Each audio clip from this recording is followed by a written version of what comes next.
History remembers him as a mad king, a ruler whose decisions brought chaos, suffering, and collapse. But what if that version of the story is incomplete?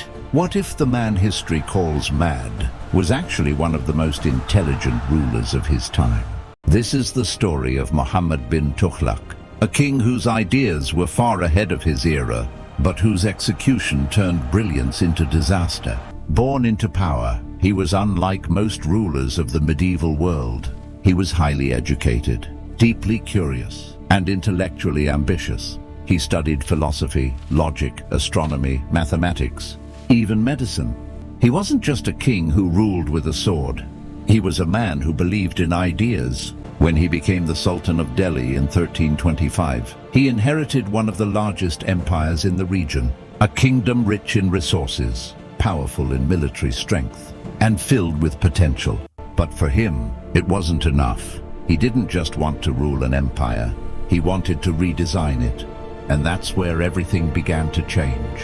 One of his earliest and most controversial decisions was to shift the capital of the empire from Delhi in the north to Dawlatabad in the south.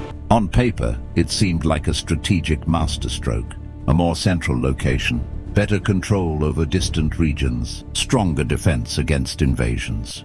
But his vision ignored one critical factor: the people. Instead of gradually shifting power, he ordered something unimaginable. The entire population of Delhi was commanded to move.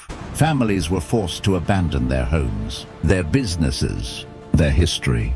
Thousands began a long and painful journey across hundreds of miles under extreme conditions. There was no proper planning, no infrastructure, no compassion. What followed was tragedy. Many died on the way, from thirst, from hunger, from exhaustion. The weak were left behind, and the strong barely survived. And when they finally reached Dawlatabad, they found a city unprepared to receive them.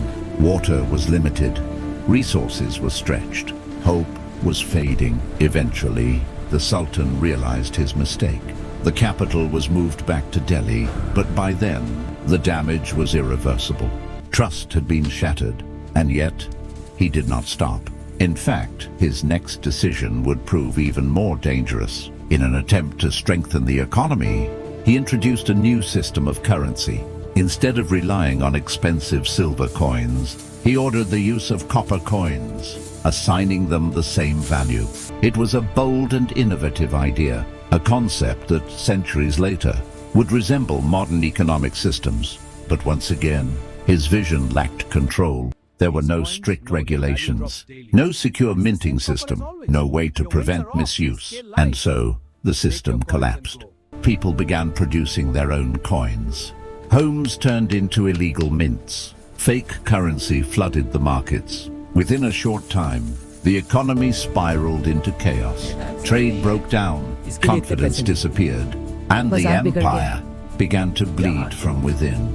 Realizing the scale of the disaster, the Sultan was forced to withdraw the currency. He ordered that all copper coins be exchanged back into silver, a decision that drained the royal treasury and pushed the empire toward financial ruin. By now, the consequences were clear. Rebellions began to rise across the empire. Governors broke away. Regions declared independence. The people no longer believed in their ruler. And this time, his response was not intellectual. It was brutal. He crushed rebellions with force, punished entire populations, ruled through fear instead of trust. But fear is not a stable foundation. Slowly, the empire began to collapse. What was once a powerful and unified kingdom became divided, unstable, and fragile. And at the center of it all stood a man who had once dreamed of greatness. So was he truly mad, or was he a visionary, trapped in a time that could not understand him? Because the truth is, many of his ideas were not foolish. They were ambitious, revolutionary, even brilliant. But ideas alone are never enough.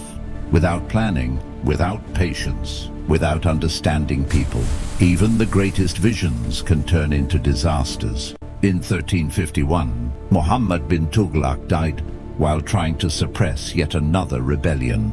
he left behind an empire in decline and a legacy filled with contradiction. A king remembered for failure, but impossible to ignore, because history is not always black and white. Sometimes it is the story of a brilliant mind that moved too far, too fast, for the world to follow. And in the end, that may be the greatest tragedy of all.